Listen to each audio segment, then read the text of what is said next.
ایسا ہونا چاہیے کہ جو مصطفیٰ کا نہیں ہے وہ ہمارا نہیں ہے، جو مصطفیٰ کا ہے وہی چاہے ہمارا باپ ہو، چاہے ہمارا بھائی ہو، چاہے ہمارا رشتہ دار کوئی کتنا عزیز کیوں نہ ہو، اگر نبی کا نہیں ہے تو وہ ہمارا نہیں ہے، جو نبی کا ہے وہی ہمارا ہے۔ ہمارا ضمیر ایسا ہونا چاہیے۔ میرے بھائی آپ ذرا جاگیے، ہوش میں آئیے۔ حضرت سرکار غوث آدم کی زندگی میں بھی ایک میٹر اٹھا تھا نبی کے حوالے سے۔ رسول کونین صلی اللہ علیہ وسلم کے بارے میں کچھ لوگوں نے بکواس کیا کہ مصطفیٰ کریم پیغمبر علیہ السلام کی شان حضرت عیسیٰ پیغمبر سے کم ہے، حضرت عیسیٰ علیہ السلام کا مرتبہ اونچا ہے، مصطفیٰ کا مقام نیچا ہے، العیاذ باللہ تعالی۔ جبکہ سچ یہ ہے کہ اللہ تعالیٰ نے حضرت عیسیٰ علیہ السلام کو ہمارے نبی کے صدقے میں نبی بنایا ہے۔ اگر مصطفیٰ نہ ہوتے تو حضرت آدم سے لے کر عیسیٰ تک کسی نبی کو نبی بنایا ہی نہیں جاتا۔ حضرات یہ میں نہیں کہہ رہا ہوں، میرا رب فرماتا ہے حدیث قدسی میں، خدا فرماتا ہے لولاک لما خلقت الافلاک والارض، اے محبوب اگر میں تمہیں پیدا کرنا نہ چاہتا تو میں زمین و آسمان نہیں بناتا، میں جان و سیرت نہیں بناتا، تمہیں پیدا کرنا نہ چاہتا اے محبوب تو میں اپنی ربوبیت کو ظاہر نہیں کرتا۔ یہ رب کا فرمان ہے میرے بھائی۔ سرکار غوث اعظم کے زمانے میں نبی پر ایک کیچڑ اٹھایا گیا، نبی کی ذات پر حملہ کیا گیا۔ ایک شخص نے کہا کہ حضرت عیسیٰ پیغمبر محمد الرسول اللہ سے مرتبے میں افضل ہے، مصطفیٰ سے بلند مقام حضرت عیسیٰ کا ہے۔ تو سننے والے نے پوچھا کہ تم کس بنیاد پر کہہ رہے ہو، کس بنیاد پر کہہ رہے ہو کہ عیسیٰ علیہ السلام مرتبے میں مصطفیٰ جان رحمت سے بلند ہے؟ تو اس آدمی سے، اس عیسائی نے کہا کہ ہم اس لیے کہہ رہے ہیں کہ مصطفیٰ جان رحمت نے کوئی مردہ زندہ نہیں کیا ہے، اور سرکار حضرت عیسیٰ علیہ السلام نے مردے زندہ کیا ہے۔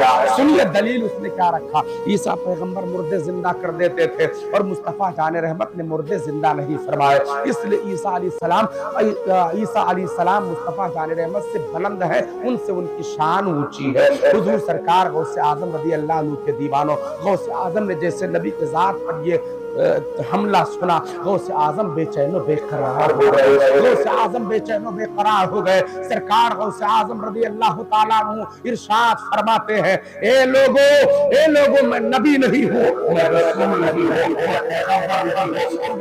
سے سنیے گا غوث اعظم نے کیا اعلان فرمایا، اے لوگو میں نبی نہیں ہوں، میں رسول نہیں ہوں، میں پیغمبر نہیں ہوں، سنو میں نبی کے بیٹوں کے بیٹوں کے بیٹوں کا ایک بیٹا ہوں، نبی کی اولاد ہوں، نبی کا شہزادہ ہوں۔ سرکار غوث اعظم بغداد شریف کی جامع مسجد میں جمعہ کے دن اعلان فرماتے ہیں، اے لوگو تم رسول کائنات سے عیسیٰ پیغمبر کو بہتر بتا رہے مردہ زندہ کرنے کی بنیاد، سنو میں نبی و رسول تو نہیں ہوں، لیکن لے چلو مجھے کسی قبرستان میں، میں مردہ زندہ کر کے دکھاتا ہوں، میں نبی کے غلاموں کا غلام ہوں، میں مردہ زندہ کر کے دکھاتا ہوں۔ اس عیسائی پادری تک یہ بات پہنچی، حضرت غوث اعظم رضی اللہ تعالیٰ عنہ کی طرف سے، اس سے کہہ دو جس نے یہ بات کہی کہ کہ مصطفیٰ جان رحمت سے بہتر حضرت عیسیٰ پیغمبر ہے اور اس کی وجہ وہ مردہ زندہ کرنا بتا رہا ہے، اس کو بلاؤ، اگر میں مردہ زندہ کر دوں تو وہ کیا کرے گا، اس پر کچھ انعام تو رکھنا چاہیے۔ سرکار غوث اعظم فرماتے ہیں اس عیسائی پادری سے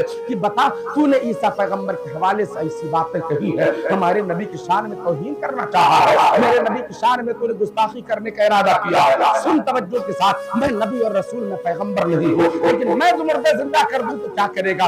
اس نے کہا میں آپ کے نبی کا کلمہ پڑھ لوں گا، ایک بار محبتوں سے کہو سبحان اللہ۔ حضرات اس عیسائی نے کہا اگر آپ مردہ زندہ کر دیں گے تو میں آپ کے نبی کا کلمہ پڑھ لوں گا۔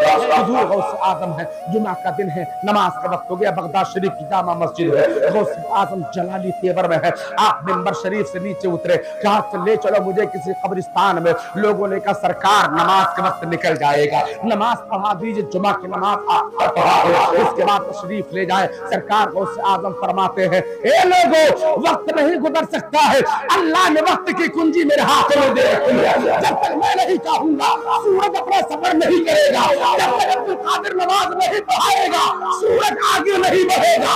سرکار غوث اعظم اپنی طاقت کا اظہار خود فرماتے ہیں، کہ رب نے مجھے کتنا عظیم مقام بخشا ہے۔ حضور سرکار غوث اعظم رضی اللہ تعالیٰ عنہ فرماتے ہیں لے چلو مجھے کسی قبرستان میں، لاکھوں کا مجمع غوث اعظم کی معیت و ساتھ ہے، لاکھوں کا مجمع ساتھ ساتھ چل رہا ہے۔ غوث اعظم فرماتے مجھے جس قبرستان میں چاہو وہاں لے کر کے چلو۔ غوث اعظم کے ساتھ میں لاکھوں کی بھیڑ ہے، آپ کو قبرستان میں لے کر کے جایا گیا۔ سرکار غوث اعظم رضی اللہ تعالیٰ عنہ فرماتے جس قبر کے مردے کی طرف اشارہ کرو اسے میں زندہ کروں۔ ساتھ ساتھ وہ پادری بھی چل رہا ہے۔ غوث اعظم فرماتے کس مردے کو زندہ کرنا ہے وہ بتاؤ۔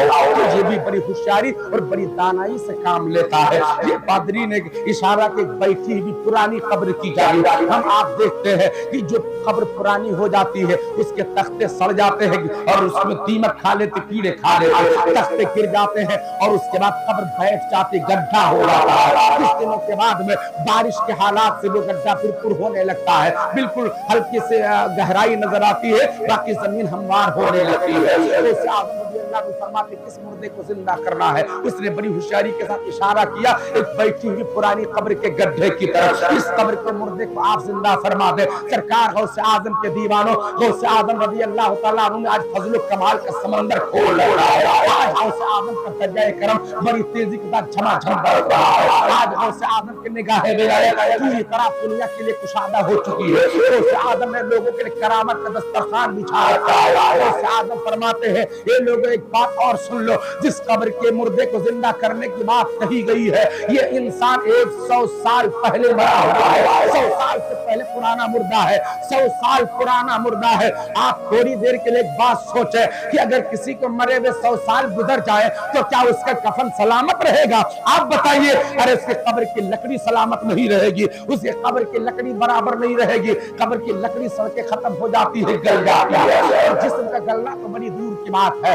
قبر کے اس کے بدن کا کپڑا سلامت نہیں ہوگا، بدن کا چمڑا سلامت نہیں ہوگا، بدن کا گوشت سلامت نہیں ہوگا، بدن کی ہڈی سلامت نہیں ہوگی۔ ارے ہڈی بھی بالکل چور چور ہو گئی، سرما بن کر کے زمین میں مٹی میں مل گئی ہوگی، 100 سال پرانا مردہ ہے۔ جبکہ آپ نے سنا ہوگا علماء کرام کے حوالے سے کہ جب انسان انتقال کر جاتا ہے تیسرے دن اس کی لاش پھٹ جاتی ہے قبر میں، تیسرے دن گوشت بالکل سڑ جاتا ہے اور کیڑے پڑ کر کے کیڑے اپنی خوراک بنانے لگتے ہیں۔ دھیرے دھیرے 10-50 سال گزرتے گزرتے اس کی ہڈی بالکل راکھ بن جاتی ہے، بالکل گل کے ختم ہو جاتی ہے۔ سرکار غوث اعظم فرماتے اس آدمی کو مرے ہوئے 100 سال گزرے ہیں۔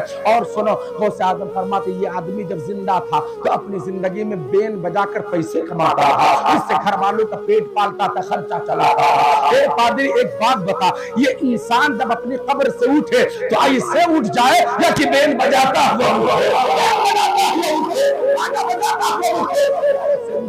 اس نے اپنی عقل کا استعمال کیا۔ اس نے کہا کہ یہ بات تو سمجھ میں آتی ہے، یہ بات اور تعجب خیز ہے، کسی طرف سے کوئی سرنگ تو ہے نہیں، اندر بین کیسے پہنچایا جائے گا؟ اگر غوث اعظم کسی طرح اس مردے کو زندہ بھی کر دیں گے تو پھر اندر بین پہنچانے کا کوئی راستہ بھی نہیں ہے، یہاں کوئی بین لے کر آیا بھی نہیں ہے، کوئی اور دوسرا راستہ، کوئی سبیل بھی نہیں ہے، لہٰذا ایسا کرتے ہیں بین بجوا کر وہ پہنچواتے ہیں۔ اگر وہ نہیں بجا پائے گا تو غوث اعظم کی شان میں توہین ہوگی، ان کا مذاق اڑایا جائے گا، ان کے دین کا مذاق اڑایا جائے گا، ان کے مذہب کا مذاق اڑایا جائے گا، ان کے شریعت کا مذاق کیا جائے گا، ان کے نبی کی شان توہین کی جائے گا۔ یہ خیال وہ ظالم کر رہا ہے۔ سرکار غوث اعظم رضی اللہ تعالیٰ عنہ فرماتے سنو، حضرت عیسیٰ پیغمبر مردے زندہ کرتے تھے مگر کس مردے کو زندہ فرماتے؟ کسی کا انتقال ہوا، اس کا بدن ابھی گرم ہے، بدن میں حرارت باقی ہے، جسم پوری طرح ٹھنڈا نہیں ہوا ہے، بدن میں تھوڑی تھوڑی گرمی باقی ہے۔ اگر عیسیٰ پیغمبر تشریف لے آتے، پھونک مار دیتے تو وہ مردہ زندہ ہو جاتا تھا، اور جس کا بدن مرنے کے بعد ٹھنڈا ہو گیا، باڈی بالکل سرد ہو گئی، جسم ایک دم اکڑ گیا، تو سرکار حضرت عیسیٰ پیغمبر اسے زندہ نہیں فرماتے تھے۔ غوث اعظم کے پھونک سے وہ مردہ زندہ نہیں ہوتا تھا۔ حضور غوث اعظم رضی اللہ عنہ کے غلاموں اب توجہ سے سنو کہ میں جہاں آپ کو لانا چاہ رہا تھا بالکل آپ پہنچ چکے ہیں۔ سرکار غوث اعظم رضی اللہ تعالیٰ عنہ فرماتے 100 سال پرانا مردہ ہے اور یہ اپنی زندگی میں بین بجاتا رہتا تھا۔ اب بتاؤ تو بین بجاتا ہوا اٹھے گا؟ ہاں حضور، یہ بین بجاتا ہوا اٹھنا چاہیے۔ سرکار غوث اعظم رضی اللہ تعالیٰ عنہ نے قبر کو ٹھوکر لگائی، اپنی زبان مبارک سے فرمایا قم باذن اللہ، اے مردہ اللہ